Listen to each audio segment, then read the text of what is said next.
Hi, everyone. Thank you so much for coming to hear my talk. Really happy to wind up a great few days of some really interesting talks. And so I am going to be focusing today on some of the stuff that I talk about on my blog, and specifically a lot of algorithms that mess up and how that can be interesting and sometimes even desirable. So I want to start with one example of an experiment I really love. Now this is from Serena Booth, who did this while she was a student at Harvard a couple years ago. And she built this robot. And it's the robot is not very sophisticated in terms of being very humanoid or anything like that, but it had the ability to drive around and it had the ability to speak. Specifically, it had the ability to drive up to the student dorms at Harvard, which were protected with a security system, protected with a key card, and it would ask people to let it into the dorms. And this was a test of how much humans would just obey robots, I guess. And she found that when it came up to individual people and asked them, about 19% of the time, people would just say, oh yeah, sure, here you go, and let the robot into the dorms. And then she did another twist on this experiment, and rather than make a robot that was way more sophisticated or way more human-like or anything like that, her small twist was to put cookies in the container on the top and call it a cookie delivery robot. And then when the robot asked to be let into the dorm, 76% of people let that robot in.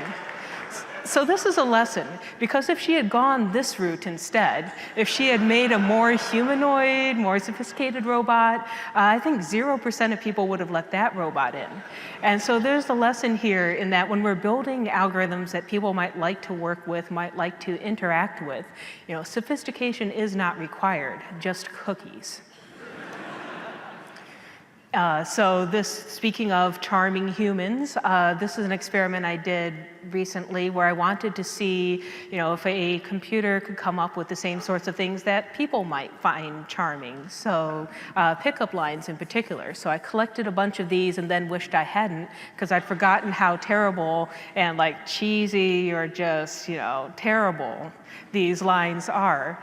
But I'd collected them, so I said, okay, I'll use them. I'll give them to the algorithm and see what it comes up with. And I was kind of not really looking forward to it.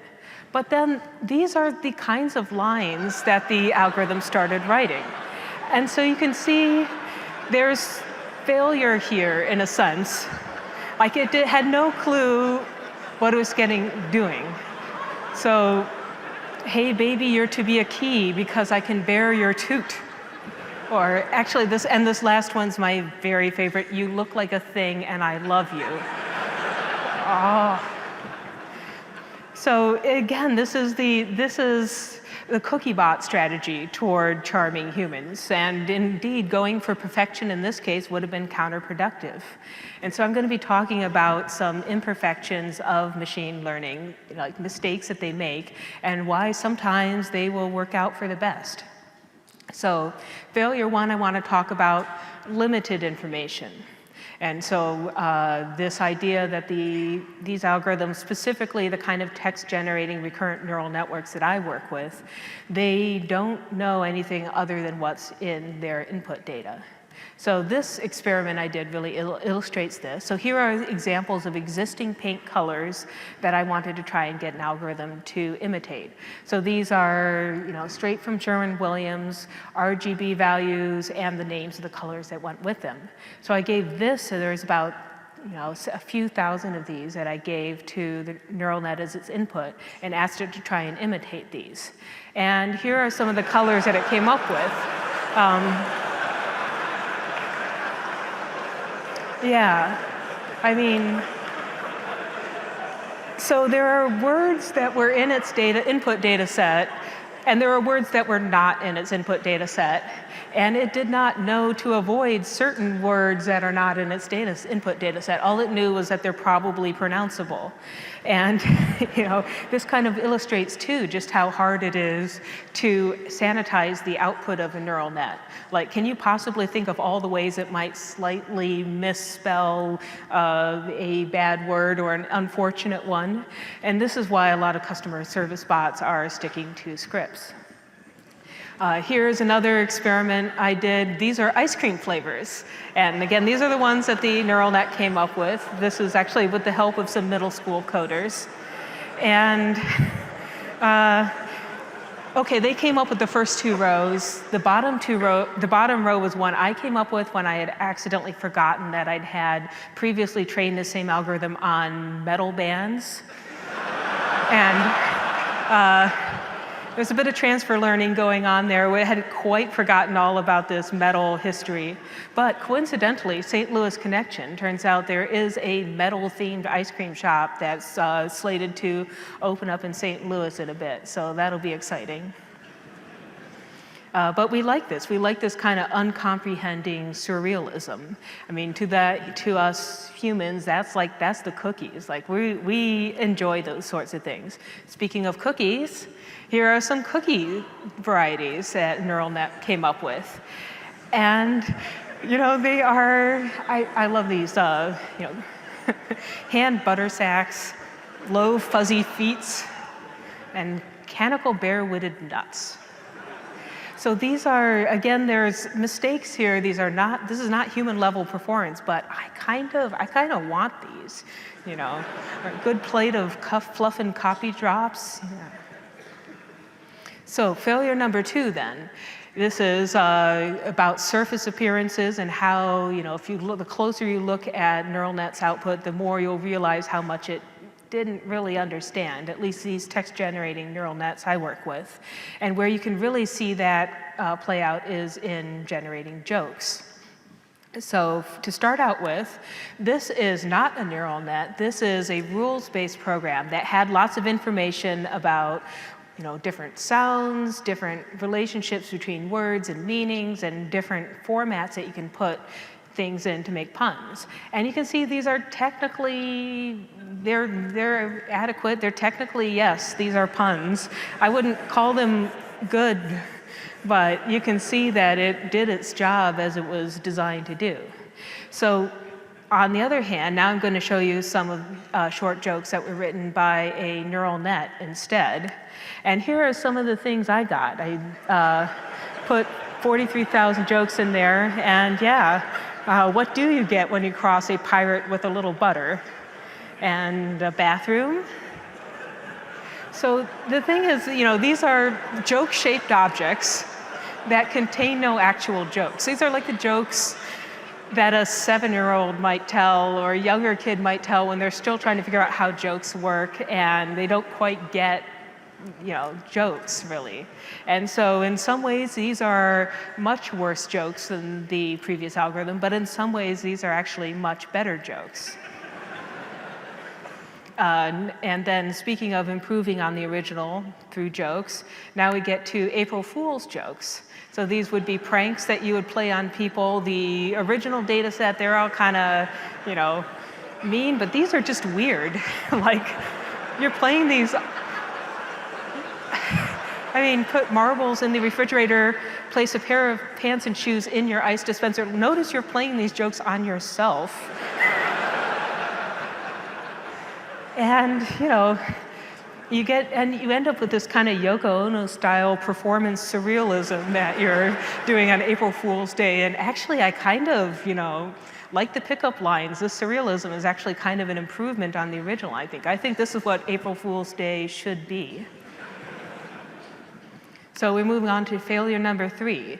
And this is the idea of limited memory. So in these kinds of text-generating recurrent neural networks, most of the text that you're looking at when you're deciding what to generate next is a really small amount of text. So here's a recipe. Speaking of, this is a long item, and you can see we're talking about surface appearances again.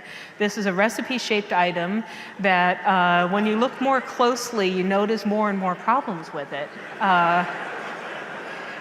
And one of the problems, perhaps it's fortunate that it does not remember this particular memory is only about 65 characters long. So if you draw the window of how much it's looking, and we're going to ignore the small amount of long-term memory it has for now, but most of what information it has is a window that's about that big.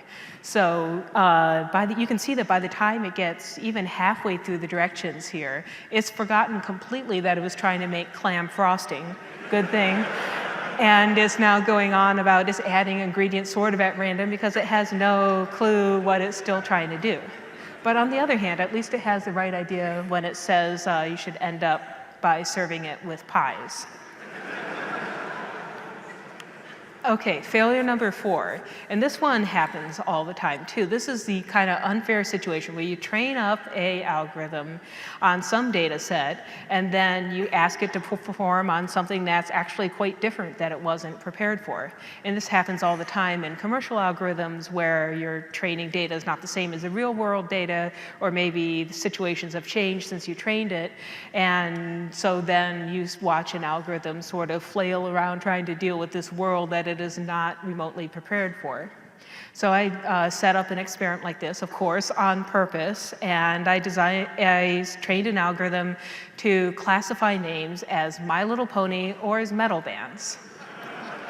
And so I gave it these list of pony names, list of metal bands. It learned to tell the difference between them, and it was pretty good at names that you could very reliably tell, okay, that one's kind of scary, oh yeah, that one's really fluffy. And one thing that was kind of interesting, this sort of thing I call the princess effect, where any word that had the name, or any name that had the word princess in it somewhere, ended up being classified as a pony, 100% no matter what. Even if it was like, I don't know, Princess Death or Princess Slaughter or something like that, still pony, 100% pony. But the nice thing about this is that you can give it anything. You don't have to give it something that's either a pony or a metal. You can have it to classify like any word or name you want as how pony or how metal it is. So, of course, I gave it these Star Wars characters. And so through sophisticated artificial intelligence, infallible, this is the definitive ranking of these 4 Star Wars characters as to how pony or metal they are. And so there you have it. But it is surprisingly easy to unintentionally put an algorithm in a situation that it wasn't really prepared for. And actually this next one was sort of interesting to sort of puzzle out, and I didn't really see it coming at first. And so here's an example. This is application image recognition, and it comes up with a caption, it comes with a tag. This happens to be Azure's Vision API, but it could be about anybody's. And I gave it this picture that I took on vacation, and it did a really good job. Like, not only did it get the sheep, it got the hillside, but it also knew which specific hills on the Isle of Skye those were in the background. So I mean, that is a really good job. But the next slide is something, or the next version I'm going to show this picture. I went in and I photoshopped out every single one of the sheep. Like, I even zoomed way in the background, got every pixel that looked like it might remotely be a sheep. And they're still there in the caption, and they're still there in the tags. So like, what's going on? Like, did I miss one way in the background? Or is this homeopathic sheep? Is it, remembering sheep that used to be there? And the answer turns out to be a bit more simple than that. It's that this picture never had sheep in it once, and it's still saying that there's a herd of sheep grazing there. And so it turns out that this particular algorithm, and actually a lot of them, when they see a green grassy landscape like this, they say that there are sheep grazing there. And so they start basically hallucinating sheep because I think in their training data, they saw a lot of landscapes like this that had sheep in them and not very many that didn't have sheep. And they have managed to get a bit confused as to what the word sheep actually means and what problem we were actually trying to get them to solve. And so, what happens if this problem is reversed? What if there are sheep that are not in a grassy landscape? What happens? So I went to the internet and I asked them for sheep in unusual places. And turns out interesting things happen. So if you paint sheep orange, sometimes they will be identified as flowers. If goats climb up into trees, they will be flocks of birds or maybe giraffes. And then if you put them in a car, they'll become cats or dogs, or you hold them in your hands, they become cats or dogs again. Bring them in your living room, they're also identified as cats and dogs, but if you bring them into a grocery store, somebody gave me a picture of this, then the sheep are invisible, like they don't appear in the caption at all. So this sort of suggests, like in your future cyberpunk surveillance state, sheep costumes might be the way to go about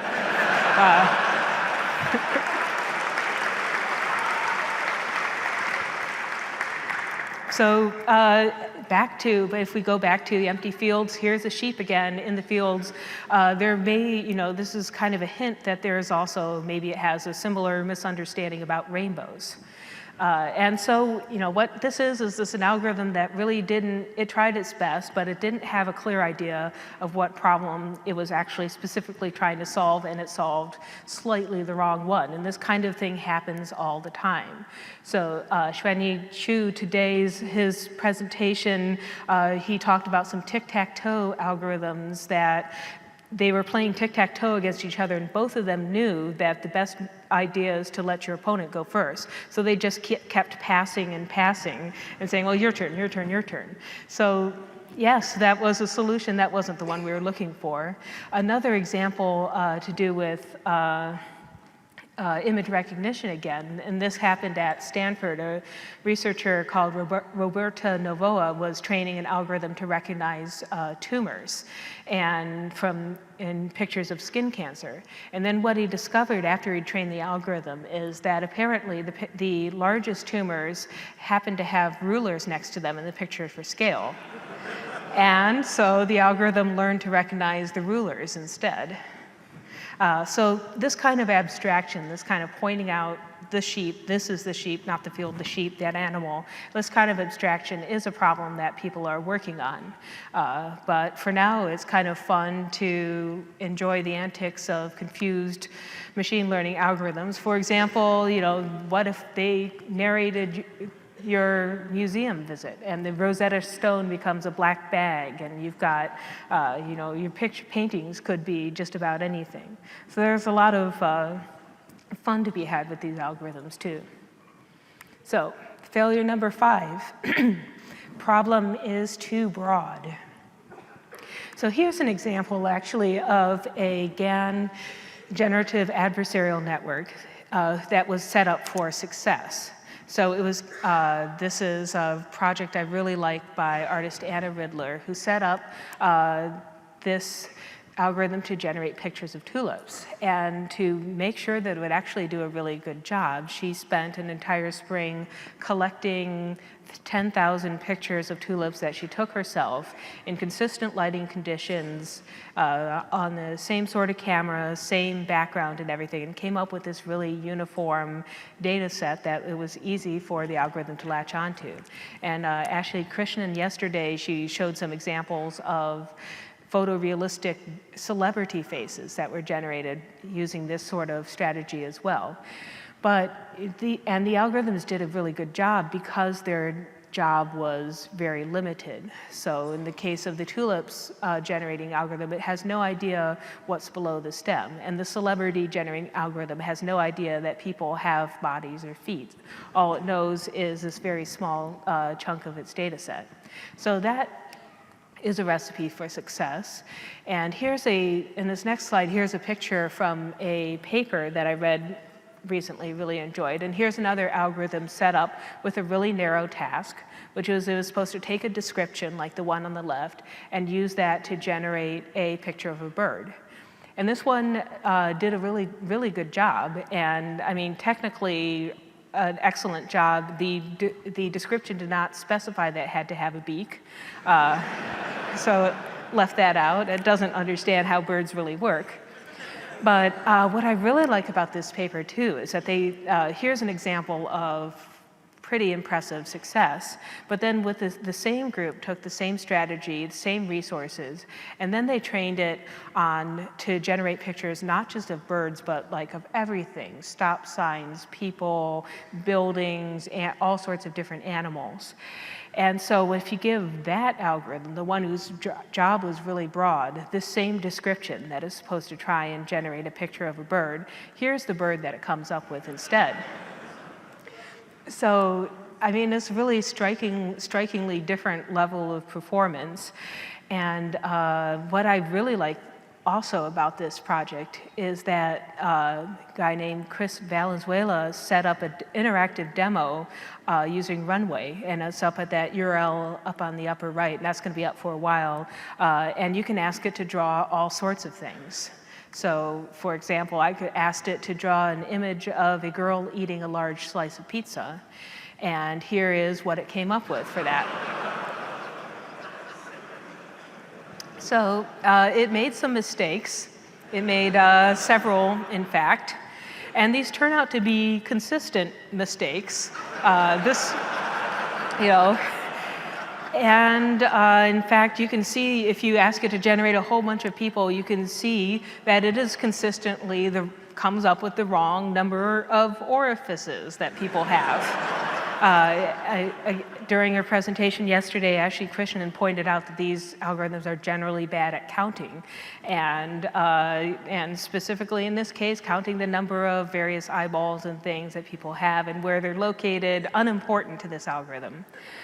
The other thing you'll notice about this collection of pictures is that it's generating pretty consistently pale-skinned faces as well. So this gives a hint that its data set probably was composed of mostly pale faces, and maybe there's a bit of a diversity problem in this training data set. Other things this algorithm does, it has a thing for clocks. So if I ask it to generate a picture of a clock, like just one single clock, it's like, oh boy, clocks, I love clocks. I don't know why. Here's another thing it does.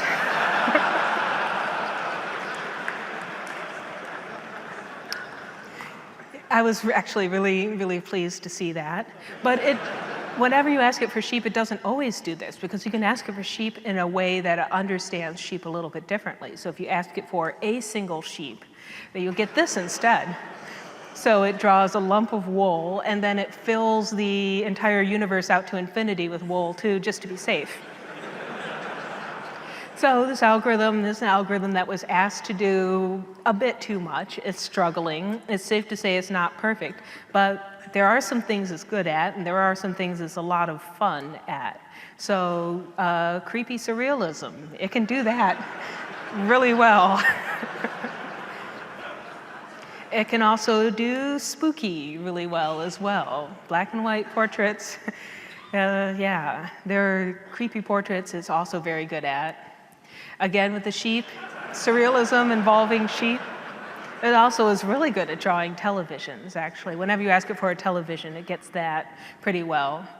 And then, of course, the clocks.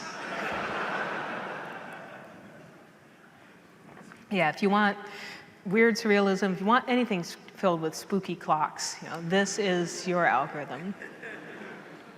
So next failure, training data, the importance of training data. And this is not so much a failure necessarily as a quirk that pops up. And here's another demo that I really like, and this you can try out at visualdialogue.org. So this is an image recognition algorithm that will generate a caption, and it'll generate, you can also ask it follow-up questions. You can have a conversation with this algorithm. It's so cute. And you can see one of the things we notice about its data set is it was not trained on Star Wars, but it tries its best. And the other thing is it was trained to give an answer no matter what. And it turns out that it doesn't have very many examples. It was trained on examples of humans asking questions about an image and humans answering those questions that other humans asked. And so what it learns is that humans were not really that confused about the images very often. They generally knew what was in the image, even if they didn't know precisely how to describe it.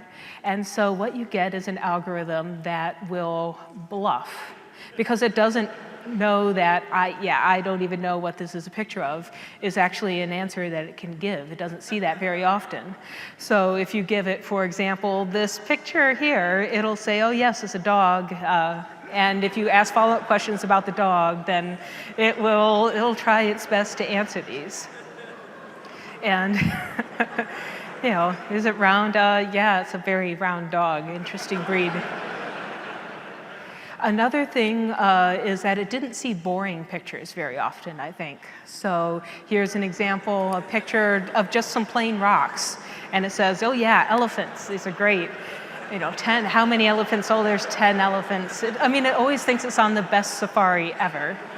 No matter what, you show it playing grass and it's like, oh boy, giraffes. And, so it said 3 giraffes and then 10 flying saucers.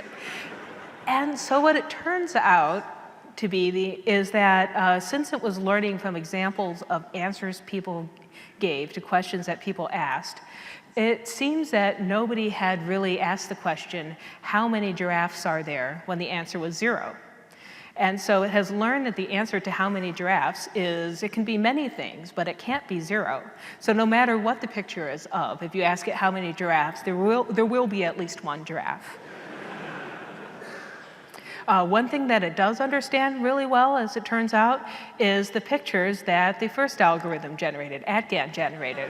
So here's the pizza girl again, and it says, oh yes, human girl eating this piece of cake.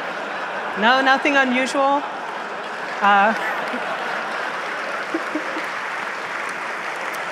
Yeah, ordinary girl, ordinary cake, and 2 giraffes. So it turns out algorithms that were trained on the same data set share a lot of the same quirks and can interact in fun ways. And so if I give it, here's another picture from that first algorithm from ATGAN, girl eating a large slice of cake. And we people, okay, if we saw the caption, we might be able to kind of guess what it was going for and what the attempt was here. And, but it turns out that there's a whole bunch of image recognition algorithms, specifically the ones that were also trained on COCO, this sort of data set of training images, and they all say, oh yes, this is a girl eating a piece of cake. Sometimes they will disagree slightly on the details, but they're all very consistent in knowing exactly what the first algorithm was trying to do. On the other hand, other algorithms that were trained on a different training data set, they have no clue what's going on here. So these ones were all trained on ImageNet, and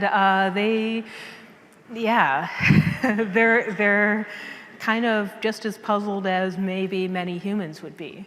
And so this idea that algorithms can know what's going on, or they can have these certain behaviors depending on their specific training data, that shows up a lot in these things known as adversarial attacks. So here's a picture from a recent paper showing an example of this. So you have the lifeboat on the left. If you give it to an image recognition algorithm, it'll know what that is. But if you put this small patch of noise in the lower right, or sometimes it can be some isolated pixels, you can figure out how to configure that patch of noise, or how to configure those pixels such that this algorithm will make a mistake, and it will now think that this lifeboat is a Scotch Terrier instead. And so these algorithms can be fooled by things that look obvious to us. Just as we're susceptible to optical illusions, they can be susceptible to designed attacks. And so, just as we see some kind of weird monstrosity, they see a harmless human girl eating cake. We don't want these things necessarily running security in our cyberpunk future. So we can imagine kind of fun things to do with these sorts of adversarial mix-ups, or you can also imagine it being exploited on medical images for insurance fraud. And there's been people writing about that recently, saying, hey, if we can, change just a few pixels on these, and suddenly it's being classified in some other way by whatever gold standard classification algorithm is helping people make people make decisions on what kind of treatment someone can get. This could be very subtly exploited, and unless we have human experts looking for mistakes, we may not be able to catch it very easily. So there's that side of this whole data sweat quirk. But what I really like is there's another class of uses that I really like, and this is an example of using this sort of phenomenon for art instead. So this is some work by Tom White, and I really like this because he's got two algorithms that are basically playing off one another. He's got one that generates images and tries to generate images that another algorithm is going to identify as some kind of category, like to identify as a cabbage, for example. And what he gives the first algorithm to work with is some really simple brush strokes and some really simple washes of color, like not complete freedom, but has to work with this very limited palette. And so it comes up with these really cool abstract paintings that to us don't look quite like they're supposed to, but to algorithms that were trained on the same data set, and I think in this case it's ImageNet, it, with really high probability, knows exactly what all of this art is. And so I kind of like this idea of art that's specifically designed to appeal to other algorithms. And I'm kind of looking forward to Connor Walsh's curated poetry magazine that they mentioned earlier today. Like, that is going to be a lot of fun, I think. And so this brings me to my next project that I want to talk about, which is what I call Skynet. And I call it the perfect storm because this thing was doomed to failure from the very start. And this was a project in which I was going to, some knitters put me up to this, and they asked me to try and train one of these recurrent neural networks to generate knitting patterns. And so, unlike some people here at this conference, I am not an expert in textile art, so I don't know nothing about knitting. I've never tried it. So that was one thing that doomed us to failure. And another thing, I'll show you an example of a knitting pattern. And this is actually one that Skynet itself generated. So if you are a knitter, you'll start to notice some interesting things about this pattern. If you're not a knitter, let me point out that this is a really tough problem for it looks like code basically, and basically that's what it is. And it's a really tough problem for recursive neural net to try and generate. It's like tough like the recipes, because we have this, if you have limited memory, it's tough because everything that happens in later rows depends on things that happened in earlier rows. And we've got limited information as well, because I didn't know how to help it out by giving it ideas that it should count stitches or any sort of framework with which to work. So that was a problem. And it was also too broad of a problem, because I had given it not just things that are in rows, but I had given it round patterns as well. I'd given it lace, I'd given it ribbing, and I'd given it small patterns and large patterns. And so there was a lot of things in here that might make this problem really tough. And so I at first didn't know how tough it was or how badly we may or may not have failed. And so I gave this pattern to that group on Ravelry, and I asked them,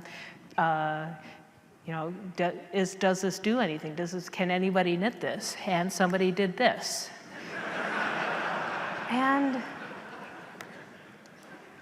it's really cool looking. I mean, it's got this, it does not look like a human pattern. It's got all this weird, non-symmetric strangeness to it. And then somebody else knitted the same pattern and came up with this. And so what it turns out is that these knitters, in fact, all the knitters who tried any of the things Skynet made, they were just debugging the code automatically. So we have an example of a computer that has generated code for humans to execute, and they do that by debugging the code first. And each individual knitter's choices when they debug, like what do you do with, for example, row 6, which doesn't exist? Like, how do you fill that in? You know, do you copy row 5? Do you just skip it and row 7 is now row 6? What do you do with the repeats? Like, there's all these mistakes that they just kind of had to take in stride. And turns out knitters are used to this because a lot of the patterns that they deal with have mistakes. And in fact, they said, oh yeah, you know, I sort of thought of Skynet as like maybe an elderly relative who's kind of forgetful and doesn't speak much English, but there's some sense behind it. But if you don't do very much debugging, then instead of ending up with patterns like these, which are sort of squares, which you can imagine you could keep going and you could make this into some kind of strange garment, if you don't do the debugging, then you end up with patterns like this instead. So tentacles, you get tentacles. You know? And in fact, you know, in this next slide, here's an example of, this is something that Skynet called tiny baby whale Soto. Like, it came up with names for all these, like really strange names for all of these. And tiny baby whale Soto definitely has tentacles, and you know, it's kind of cool. But what was interesting is, despite all these mistakes, despite how terrible Skynet's patterns are and how much help it needed, like, the knitters really had fun with it. And they liked how, you know, the patterns came out looking cool and organic. Okay, they complained a bit too. Like, these patterns, like, you can't really get into a rhythm when you're making them. Some of them are actually physically uncomfortable to do because there's just, some of the motions just, they don't flow right, and humans would not have come up with this. In fact, they started, you know, referencing terrible headaches and referencing snow crash and things like that. But you know what, one of them, after switching back to, after having done Skynet projects for a while, they switched back to doing regular patterns, and they said, you know, they kind of missed the pigs and the tentacles and the brain scrambling. So Skynet did not remotely achieve perfection. It was doomed from the start, but humans enjoyed it anyways. And now that's not to say that perfection is always a bad thing. Like, sometimes we need these algorithms to be accurate. So self-driving cars, medical imagery, Tyrannosaurus detection, things like that. It is important that the algorithms are accurate. It is also important that if we ask them, are they sure, they don't bluff. Like, we really want a good probability on things like this. And you know, sometimes the quirks